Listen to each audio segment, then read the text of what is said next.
San Juan, capítulo 1, y vamos a leer aquí San Juan, capítulo 1, y el verso 16.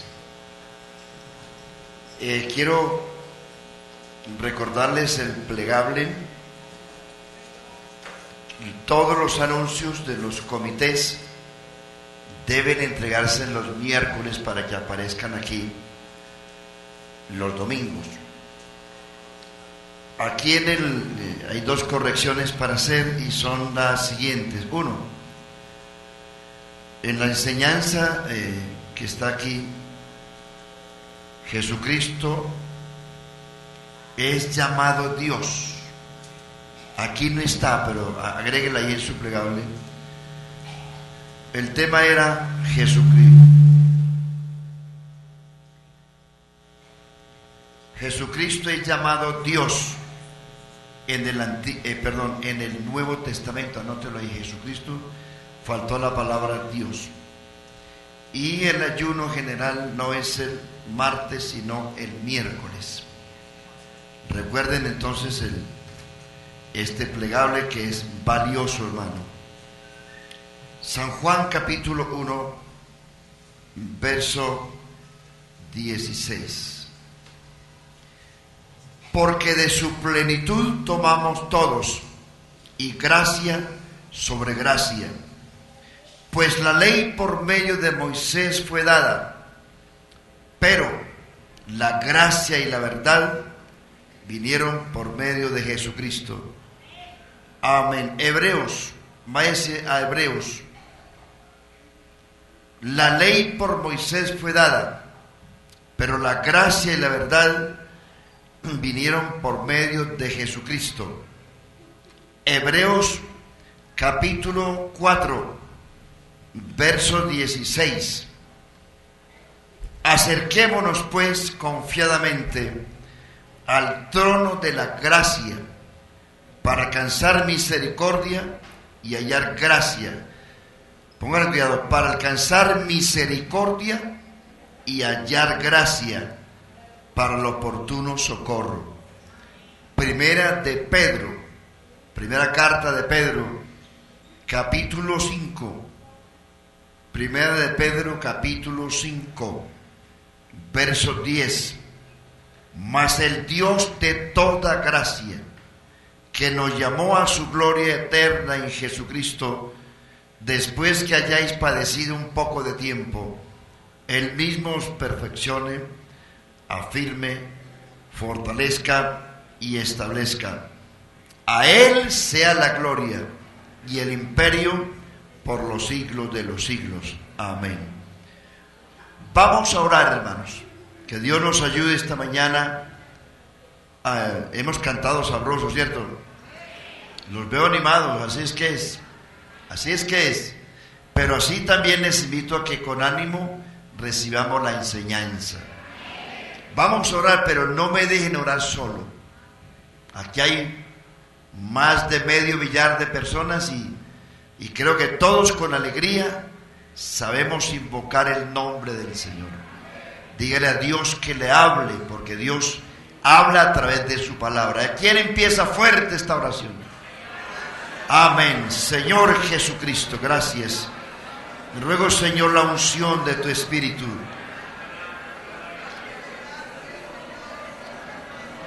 Para la gloria tuya, Señor. Tu gracia preciosa, maravillosa, excelsa y sublime.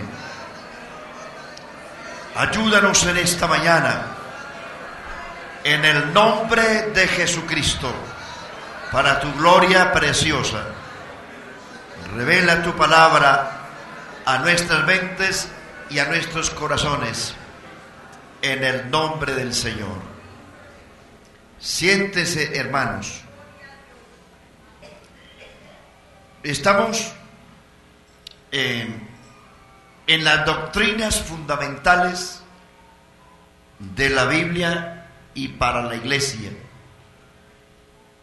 No se les confunda la doctrina el tema de los miércoles como el del domingo. Los miércoles tratamos los temas de escatología, que quiere decir la ciencia que estudia los eventos del futuro.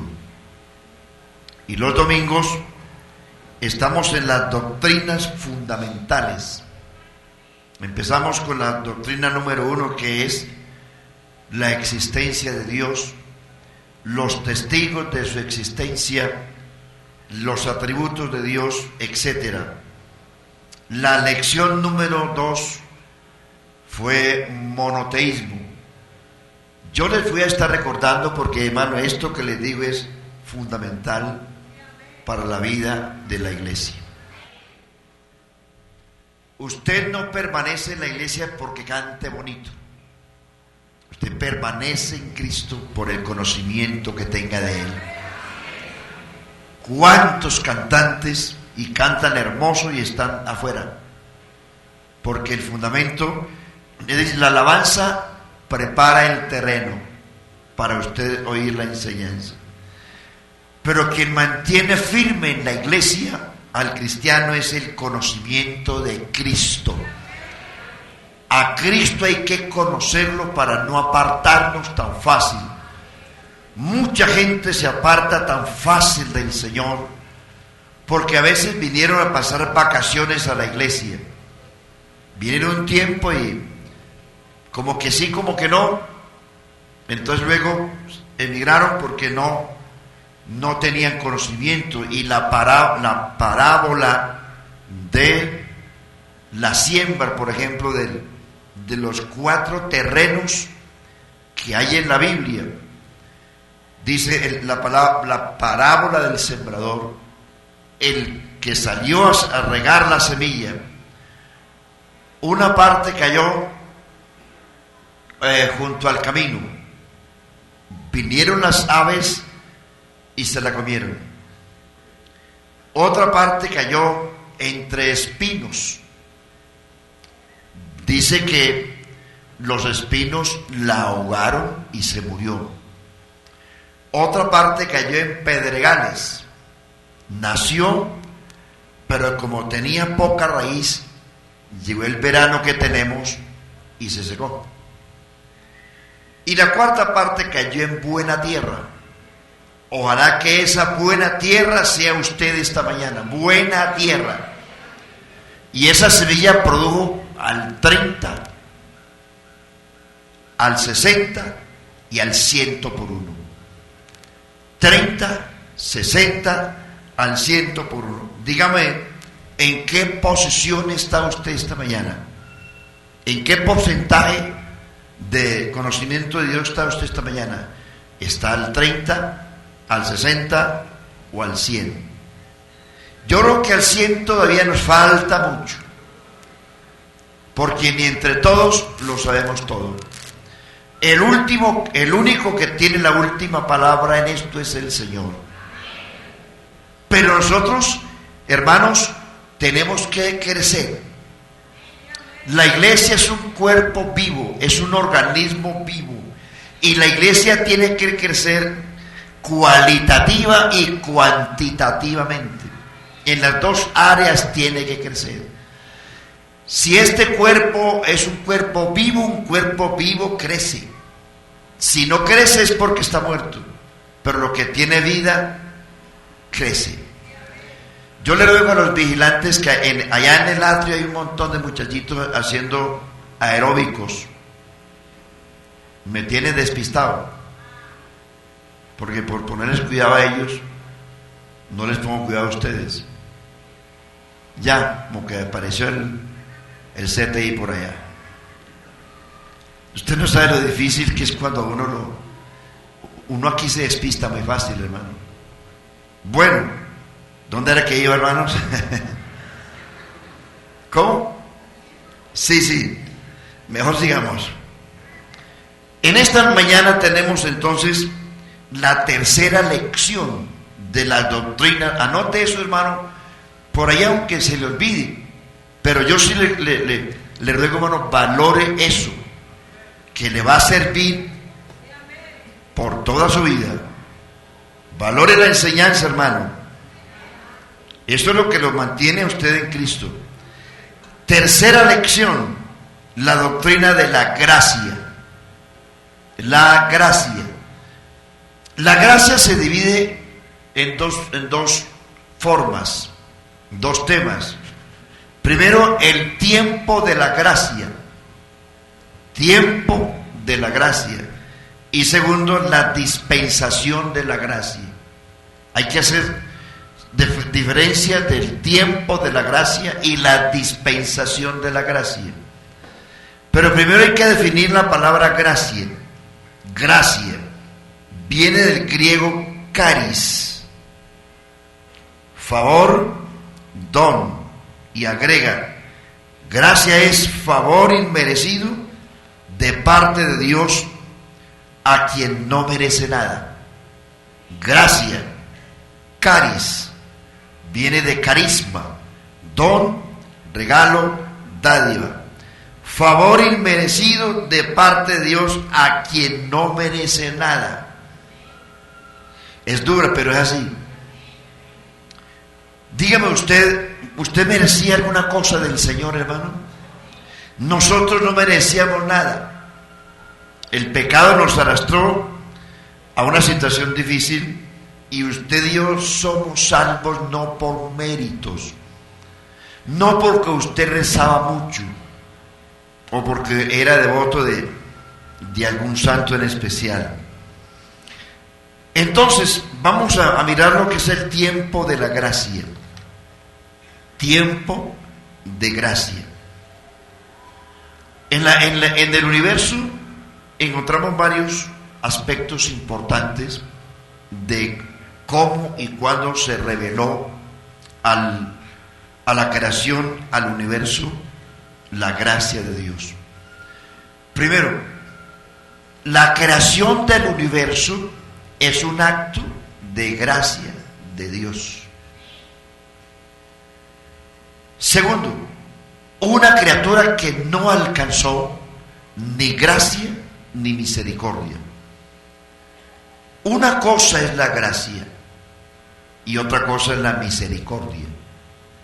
Gracia es una cosa, misericordia es otra cosa. Son primas hermanas, pero cada una tiene una función diferente. Cuando el diablo pecó, el diablo no se llamaba diablo, se llamaba Lucero, hijo de la mañana. Y cuando él pecó, Dios no le extendió ni su gracia ni su misericordia. De una vez Dios lo destituyó, fulminantemente lo destituyó. ¿Por qué? Porque el pecado de Satanás fue un acto de rebelión. Y debe decirle una cosa, hermanos. Hay en la Biblia pecados de la carne y pecados del espíritu. Los pecados de la carne son perdonables y son reconciliables. Los pecados del espíritu no son perdonables, son imperdonables. Porque los pecados del espíritu nacen en el corazón del diablo. Y fue el diablo el que inyectó a los seres humanos el espíritu de rebelión. La rebelión es uno de los pecados del espíritu. Y el diablo pecó en ese orden, se rebeló contra Dios, se sublevó contra Dios, atentó contra el trono de Dios. Y hermanos, una persona, aunque no tenemos licencia para pecar, pero si usted peca, una cosa es pecar contra la santidad de Dios y otra cosa es pecar contra la soberanía de Dios.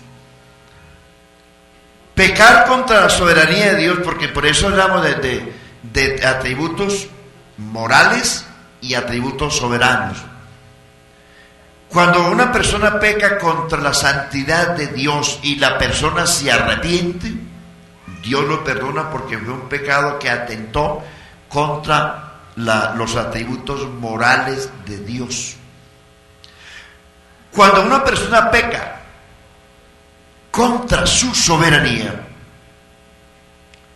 está pecando contra el trono de Dios y contra su autoridad. Y en este universo solo Él tiene el mando, el control y la soberanía sobre todo. Nadie más.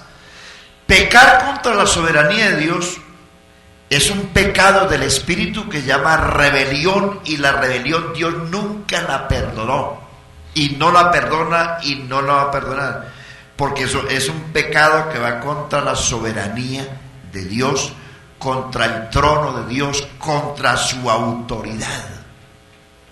Dios eso no lo perdona. Si usted peca contra la santidad, está pecando contra los atributos morales de Dios, y Dios lo perdona si se arrepiente. Pero si usted peca contra su soberanía, está pecando contra su autoridad y está desafiando su autoridad.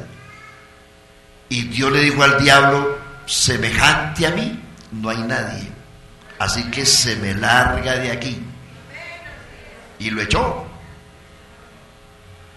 Por eso, hermanos, ojo, el pecado de la rebelión es un pecado imperdonable. No tiene perdón, porque está pecando contra la autoridad, y uno tiene que tener mucho cuidado de no levantarse contra ninguna autoridad, llámese eclesiástica, civil o lo que sea. Si usted se levanta contra cualquier soldado, policía o guarda de tránsito en la calle, hermano, usted se embaló, porque es una autoridad si no le guste.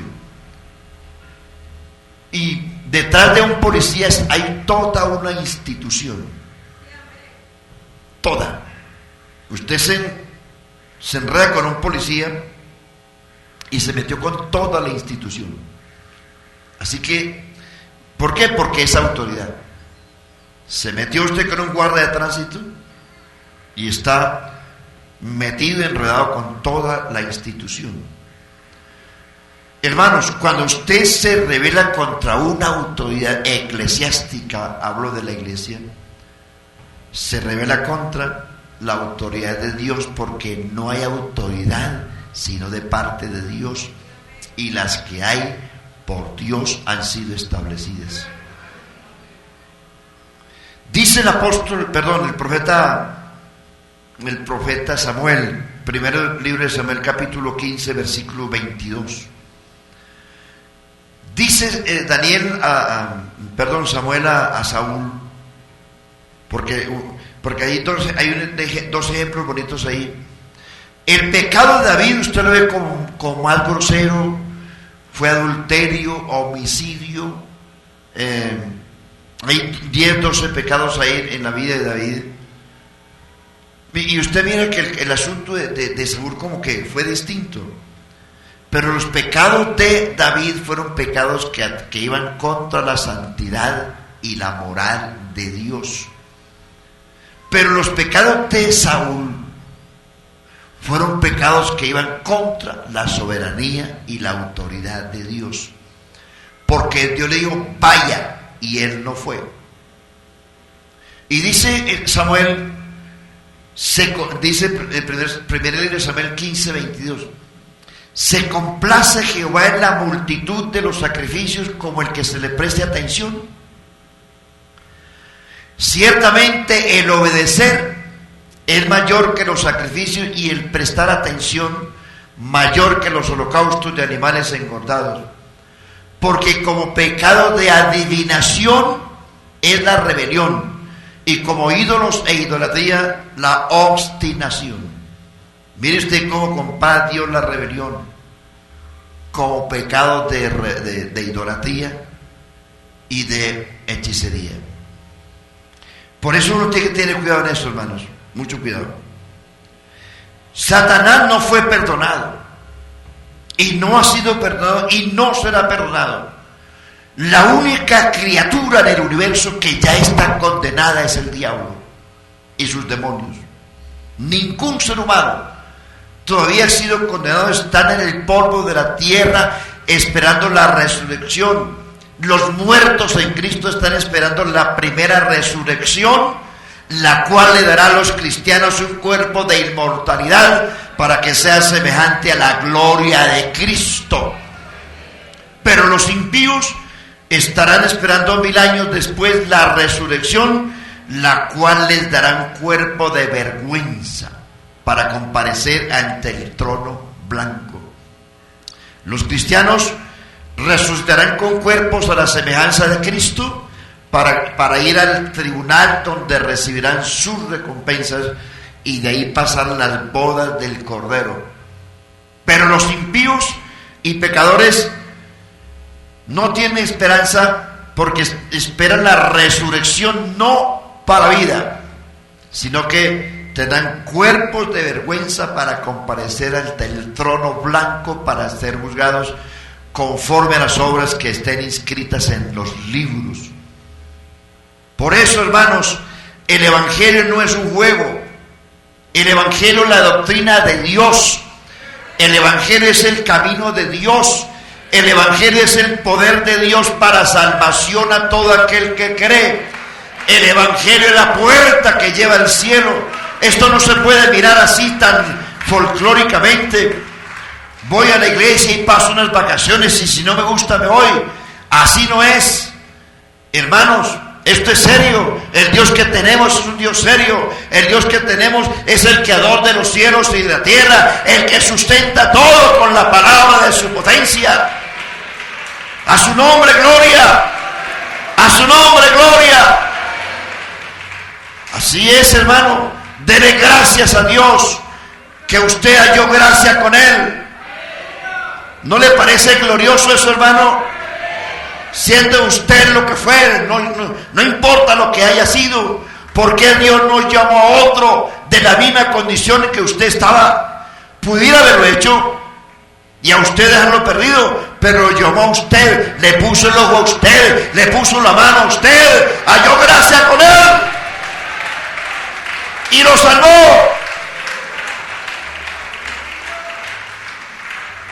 El pobre diablo se lo llevó el diablo porque no halló gracia, ni gracia ni misericordia de Dios se va, porque igual a mí no hay nadie.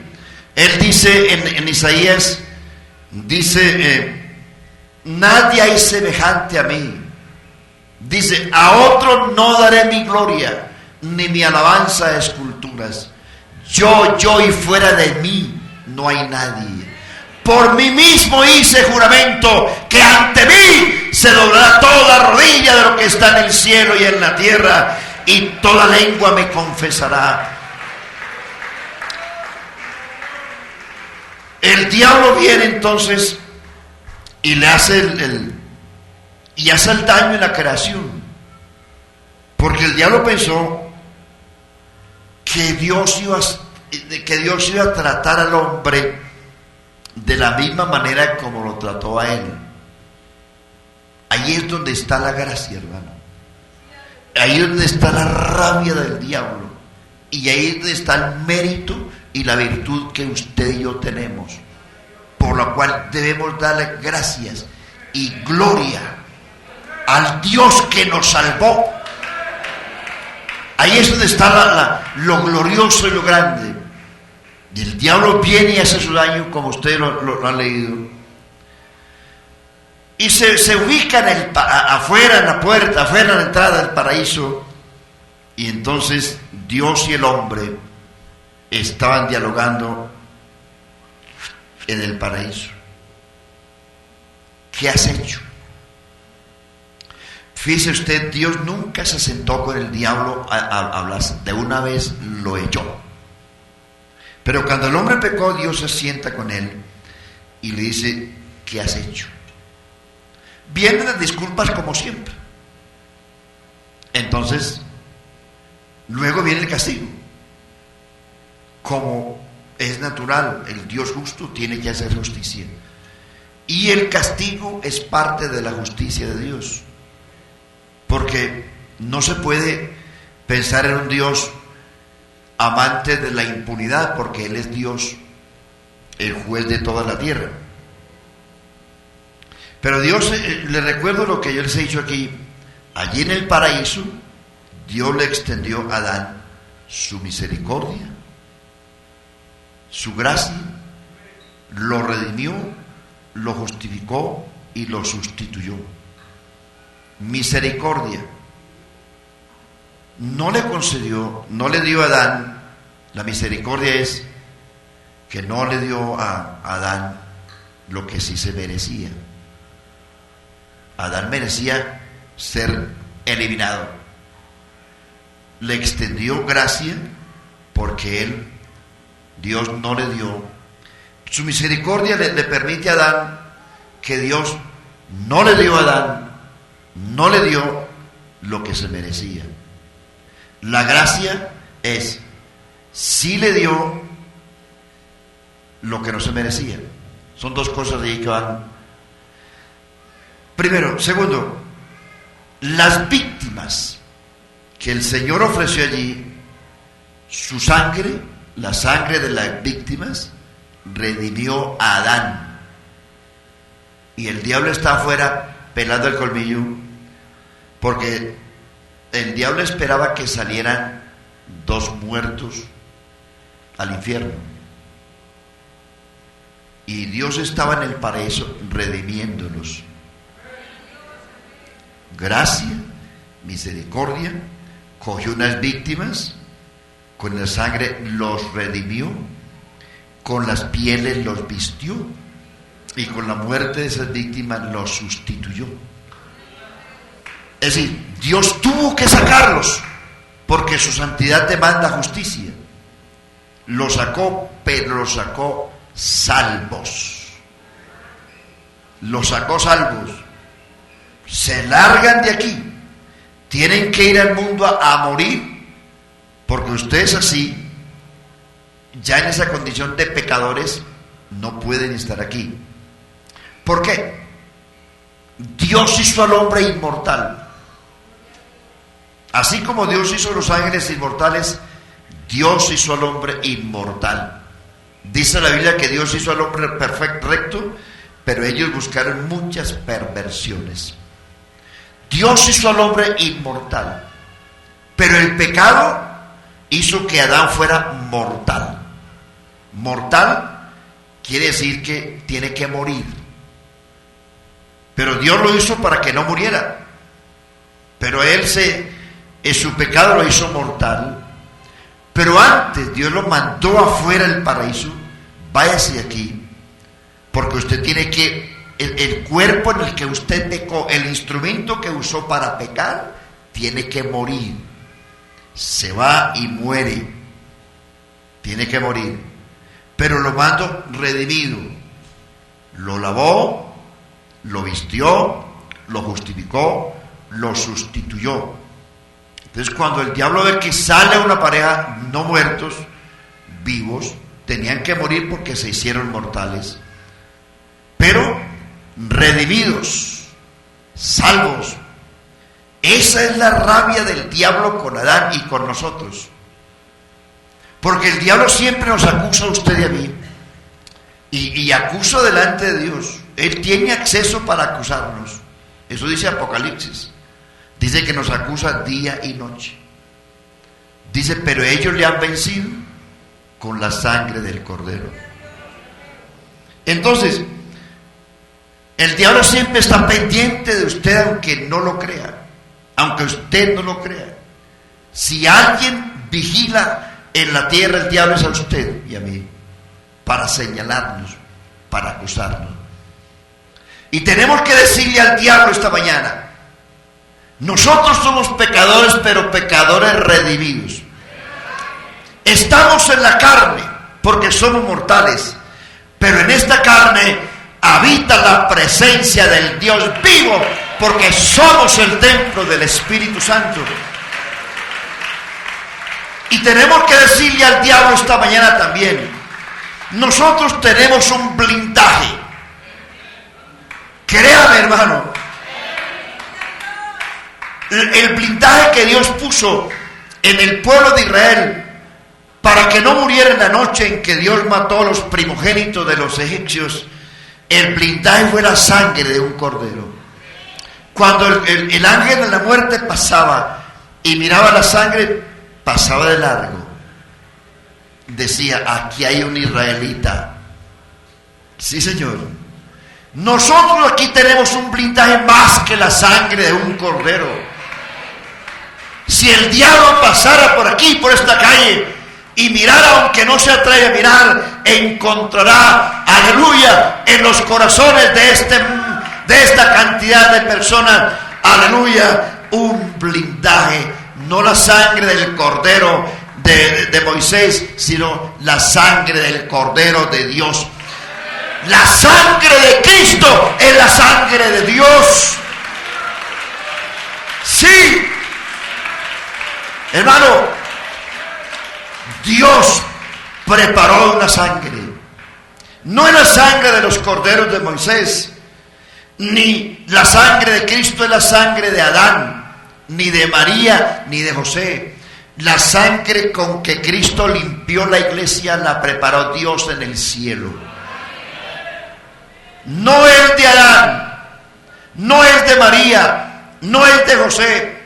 Es tan pura la sangre de Cristo que esa misma sangre fue al cielo como ofrenda, porque Cristo fue al lugar santísimo con su propia ofrenda y traspasó los mismos cielos, aleluya, y entró al lugar santísimo con su sangre y la puso allá en el lugar santísimo. Desde entonces la iglesia tiene un potencial en el cielo mediante el cual Dios mira a su pueblo como pueblo redimido, salvos, aunque muchos no lo crean. Si usted no lo cree es porque anda mal, algo anda mal en su vida. Pero si usted anda bien, usted está protegido y tiene que creerlo. Y si no, se lo lleva el diablo, hermano. Gloria al nombre de Jesucristo. En el paraíso Dios suplió al hombre y a la mujer sus necesidades físicas y espirituales, aunque tuvieron que ir a morir afuera.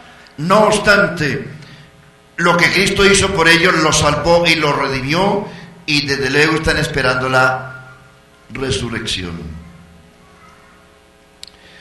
Aquí encontramos en Génesis capítulo 3, versículo 22, el primer acto de salvación de Dios, que es una manifestación de su gracia. Dios liberó al hombre echándolo del huerto del Edén. ¿Por qué? Cuando el hombre era un pecador ya, él no podía quedarse allí en el paraíso. Ya se había constituido en un hombre mortal.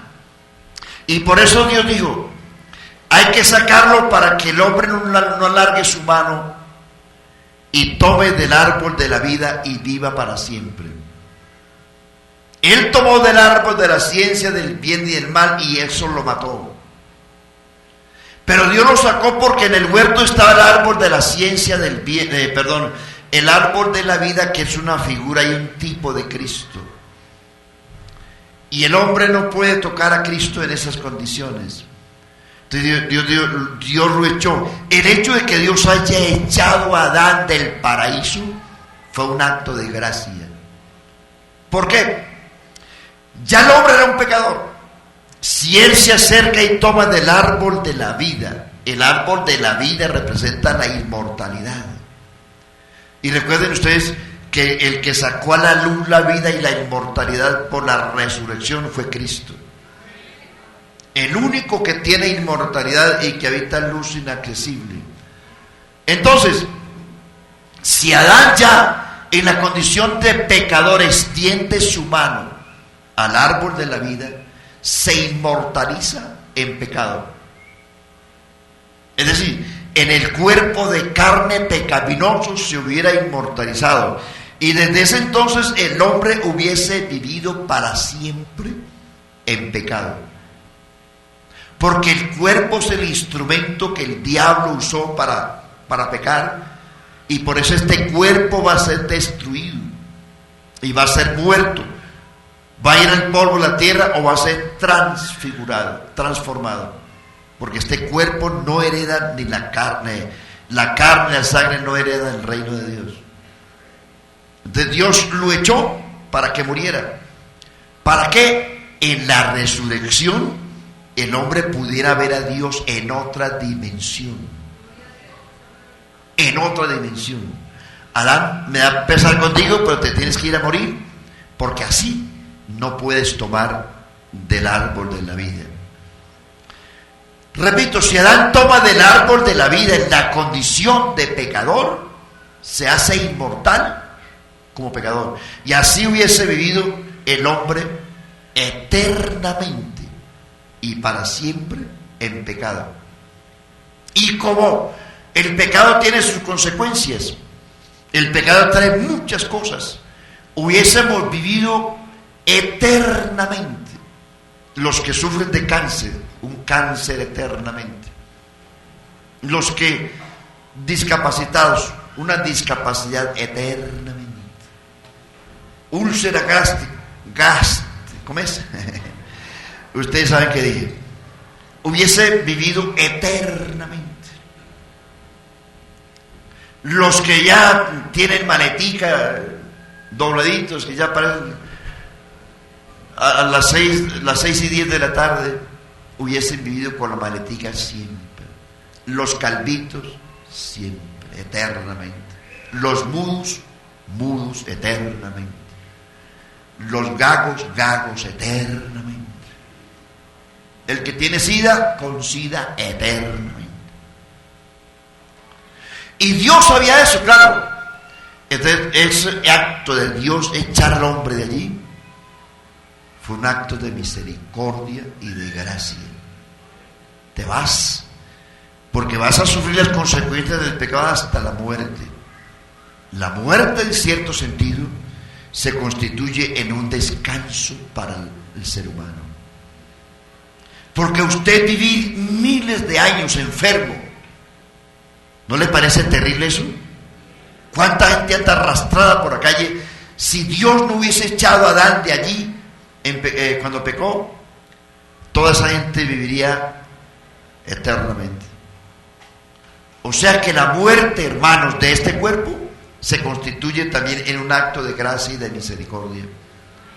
No porque Dios sea malo, sino al contrario, porque Dios sustituyó la muerte con la vida y la muerte con la resurrección y el cuerpo mortal con el cuerpo de inmortalidad. Porque Dios es bueno, no quiere que usted y yo vivamos en este cuerpo toda la vida, sino que este cuerpo ha de ir a la tumba o ha de ser transformado, porque veremos a Dios en otra dimensión. ¿Cuántos quieren ver a Dios en otra dimensión? El hecho de Dios echarlo es un acto de gracia solemne de Dios. Número 2, Dios le dio a la gente la oportunidad de vivir una vida preciosa en la tierra a pesar de todo, pero los hombres, el segundo paso en los tiempos de Noé, la humanidad se pervirtió y desafiaron a Dios de nuevo. Dios tuvo que utilizar una vez el juicio que demanda su santidad y acabó con la gente a través del diluvio. David le dice que Dios halló gracia, Noé halló gracia. Miles, millones de personas vivían en la época de Noé, pero dice la Biblia, mas Noé halló gracia. Hermano, usted se ha detenido a pensar, ¿qué es hallar gracia? ¿No le parece algo como raro que usted haya hallado gracia? Por ejemplo, que Noé haya hallado gracia en medio de millones de pecadores que habían en su época. Dice la Biblia que Noé halló gracia. ¿Por qué? Porque Dios conoce el corazón de la gente. Y hermano, Dios se le manifiesta a la persona que tiene ganas. Entonces, anoche decía yo, hermano, los jóvenes, muchos jóvenes dicen, pero es que a mí no me llama nadie, ni me utilizan para nadie. Y yo le decía, mire, Dios no se equivoca. Usted puede ser un perfecto desconocido en la iglesia, de pronto hasta menospreciado, pero Dios lo conoce a usted más que nadie. La Biblia hay testimonios clarísimos de personas que nadie los miró para nada, pero Dios los tenía en su mirada. La gente se sorprendió cuando Dios toma de abajo y le contaba la historia de Mardoqueo y la historia de David y la historia de Moisés. ¿Quién? Si usted ha leído el libro de Esther, encontrará, hermano, ¿quién iba a pensar en Mardoqueo, que era un judío, era el portero de la casa del rey?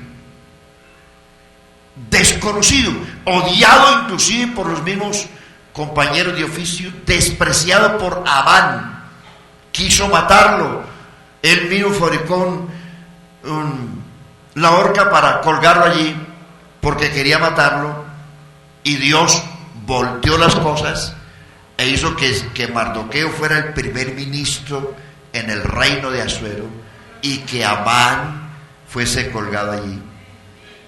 ¿Quién iba a creer en Moisés después de 40 años olvidado en el desierto? Soledad, hambre, escasez, frío, calor, serpientes, animales, toda clase de peligros en el desierto, olvidado de todo el mundo, pero conocido por Dios. ¿Qué quiere ser en usted? ¿Que lo reconozca en la iglesia como don fulano? ¿O que Dios lo mire y lo reconozca? Yo prefiero la misericordia de Dios 50,000 veces. Sí, Señor. A Dios lo prefiero siempre, antes que la misericordia de los hombres. Los hombres a usted les soban el saco de momento, Dios lo bendiga, qué maravilla, y el otro día usted puede ser el más malo en la iglesia. Por eso David dijo, cuando le pusieron a escoger, le dijo, yo quiero, lo pusieron a escoger 7 años, 3 meses y 3 días. Y dijo, yo quiero caer en las manos de Dios, porque Dios sí tiene misericordia. Los hombres no tienen misericordia, Dios sí tiene misericordia. No te apoyes en la misericordia de los hermanos de la iglesia, que es efímera. Apóyate en la misericordia de Dios, que es firme y estable y que permanece siempre y que es misericordia imparcial. Digan gloria a Dios. Entonces, también mencionaba de gente que surgió de la nada. Nadie los miró para nada. Y hermano, Dios le dijo a Israel en Isaías 51, dice, mira la cantera de donde fuiste cortado. Recuerda que fuiste esclavo de Egipto, no valías nada. Y Deuteronomio 12 dice, Jehová te llamó, no porque hubieseis sido el pueblo más importante, sino al contrario, erais esclavos, no valíais nada, pero Dios los llamó porque os amó y quiso cumplir el pacto que concertó con vuestros padres Abraham, Isaac y Jacob. Pero ustedes no merecían nada, es que Jehová les amó. Usted y yo no merecíamos nada. Usted y yo no merecemos el vestido que tenemos, la ropa que tenemos. Tenga en cuenta, hermano, y haga un análisis y un balance esta mañana. No diga, esta casa la hice yo. Vea, eso le pasó a Nabucodonosor. Ustedes recuerdan a Nabucodonosor en el capítulo 4 de Daniel. El imponente rey de Babilonia dice que estaba paseando por los corredores de su casa y dijo, mirando los jardines colgantes, dice: esta es la Babilonia que yo he hecho con la fuerza de mi poder, para gloria y alabanza de mi majestad. No había terminado todavía de decir la última palabra cuando le fue enviada una voz del cielo que le decía: oh rey, a ti se te dice para siempre vives, pero tu reino ha sido cortado. Tu reino ha sido cortado y tú vas a ser echado con las bestias del campo. Vas a tener corazón de hombre, pero barriga de buey, colmillos de buey, uñas de aves, plumas de animal. Vas a tener, sobre ti pasarán 7 tiempos, o sea 7 años, hasta que reconozcas que el Dios del cielo es el que manda. Hasta que reconozcas, aleluya, que usted no es el que manda. Por muy emperador que sea, tendrás que reconocer que el que manda es el Dios del cielo, que Él quita reyes y pone reyes, y que le da el reino al que le da la gana de dárselo, que salva al que quiere y destruye al que quiere, porque suyos son el poder, la gloria, la alabanza, el imperio y la potencia, y a Él es a quien hay que darle gloria siempre. Gloria siempre. Si tienes trabajo, dale gloria siempre. Si tienes dinero, dale gloria al que te lo dio. Si tienes salud, dale gloria a Dios. Si tu casa, si tu nevera está llena de provisiones, dale gloria a Dios. Tú nunca digas: es que yo soy muy ágil para esto. Hermano, la sabiduría que usted tiene se la dio Dios. La fuerza que usted tiene se la dio Dios. El conocimiento que usted tiene se lo dio Dios. La casita que tiene, el trabajo que tiene, lo que tiene en el bolsillo, se lo dio el Señor. Aleluya. El negocio que tiene se lo dio el Señor. Sus hijos se los dio el Señor. La esposa que tiene se la dio el Señor. La iglesia que usted tiene se la dio el Señor. Esta familia que usted tiene se la dio el Señor. Usted no está buscando esto, hermano. Nunca nosotros estábamos buscando una familia como esta. Muchos de ustedes fueron enemigos del evangelio. ¿Cuántos de ustedes le tiraron piedras a los evangélicos? Sí, señor, le tiraron piedras. Algunos de ustedes odiaban a los evangélicos, les tiraban piedra, los amenazaban, los perseguían, los insultaban. ¿Sí o no? ¿Usted deseaba algún día ser evangélico? Yo nunca ni lo pensé. Y cuando empezaron a hablar, lo veía eso como tan raro. Eso es tan raro. Decían, en esa época decían los encostalados, porque hablando de pentecostales, sí, los encostalados, así nos llamaban en otra nos llamaban que los manflóricos. Dije: qué cosa tan rara, ser evangélico. Y yo: no, ¿qué tal? Sí, así, gloria a Dios. Pero hoy ser evangélico es el honor más grande de la gente que pisa la tierra. Se siente honrado por lo que es, sí o no. Diga gloria a Dios. Uno piensa: ¿por qué Noé halló gracia? Eso obedece a la soberanía de Dios. No eran los mejores. Dígame usted, Abraham, terrible, idólatra, comerciante, era un hombre que tenía negocios de ídolos, tremendo. Pecador, imagínese, fabricante de ídolos, vendía ídolos, tenía una empresa montada de muñecos, y a ese fue que Dios llamó. Le dice a Abraham, vete de tu tierra, porque has hallado gracia. Vete de tu tierra y de tu parentela a una tierra que yo te mostraré. Abraham, el hombre más pecador de Ur de los Caldeos, Dios lo miró y Abraham halló gracia, lo llamó. Te tienes que ir, tienes una misión. Abraham se fue. Y mire todo lo que habla la Biblia de Abraham. Abraham tiene en Génesis 14 capítulos que hablan de su historia. En Romanos tiene un capítulo dedicado solamente a Abraham. En Gálatas tiene un capítulo dedicado solo a Abraham. En Hebreos 11 tiene 12 versículos dedicados solo a Abraham. Abraham engendró dos grandes razas, los árabes y los judíos. Aparte de eso, Abraham es el padre de los creyentes en la fe. Los que hemos creído en Cristo somos hijos espirituales de Abraham, porque de Abraham viene la simiente que es Cristo, y nosotros somos hijos de Dios en Cristo. Abraham fue llamado amigo de Dios, príncipe de Dios, un profeta, un siervo de Dios, y también fue llamado padre de la nación. Repito, fue llamado amigo de Dios, príncipe de Dios, fue llamado profeta, siervo de Dios, fue llamado el padre de la nación. La vida de Abraham es una ilustración para nosotros.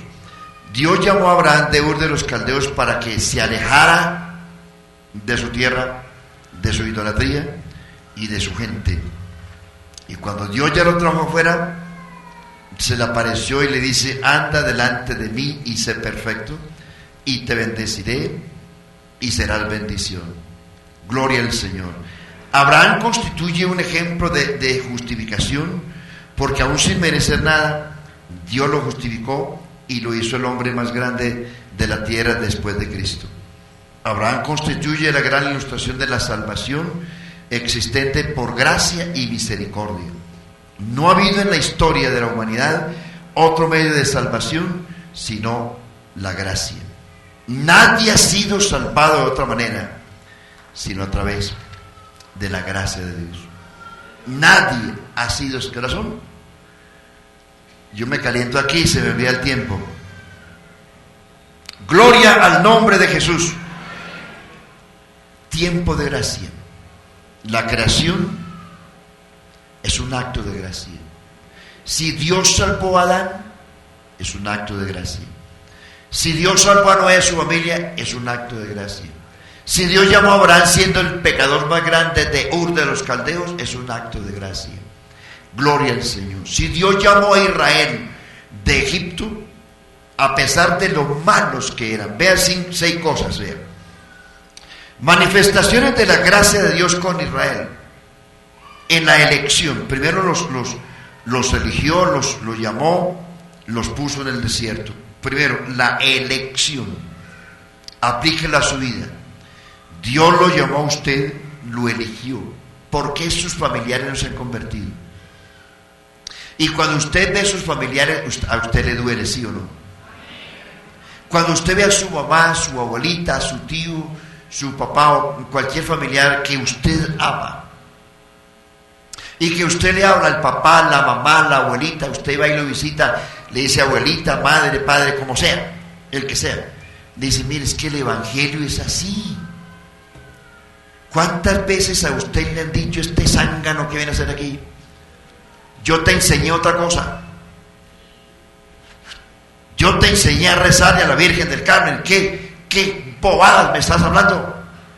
Mire, padre, madre, abuelita, mire, es que el evangelio, mire, ¿qué evangelio ni que nada? ¿Cuántas veces a usted lo han echado de su casa?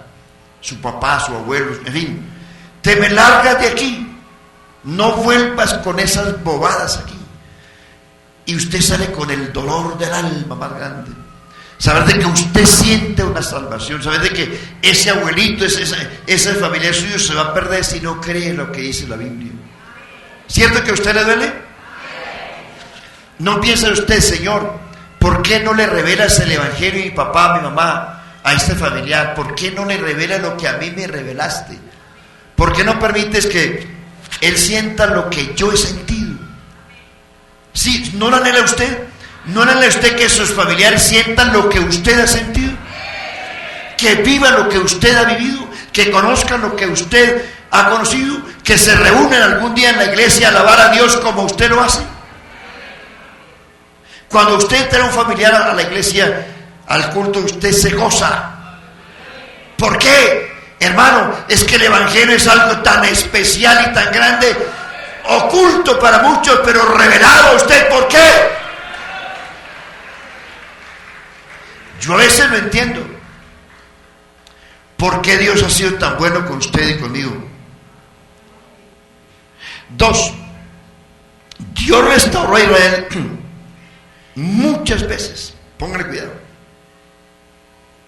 ¿Se acuerdan ustedes del capítulo 31 de Éxodo? Dice la Biblia que aún, mire, Moisés estaba en el monte recibiendo la ley y el pueblo estaba abajo esperando al pie del monte. Ni siquiera habían recibido la ley y los judíos ya la estaban violando. Había un culto idolátrico. Faraón se dejó arrastrar y finalmente cuando Moisés vino, encontró al pueblo en un culto al becerro de Egipto. Moisés quiebra las tablas de la ley en un acto de ira y los juzga. Sin embargo, mire cómo es Dios de bueno. Le dice Moisés: ese es un pueblo malo, pero sin embargo sube al monte, alisa otras 2 tablas, porque les voy a volver a repetir la ley. Lo que ellos hicieron era para que Dios los matara, porque lo que ellos hasta ahí habían visto de Dios eran cosas extraordinarias, y aún así seguían siendo idólatras.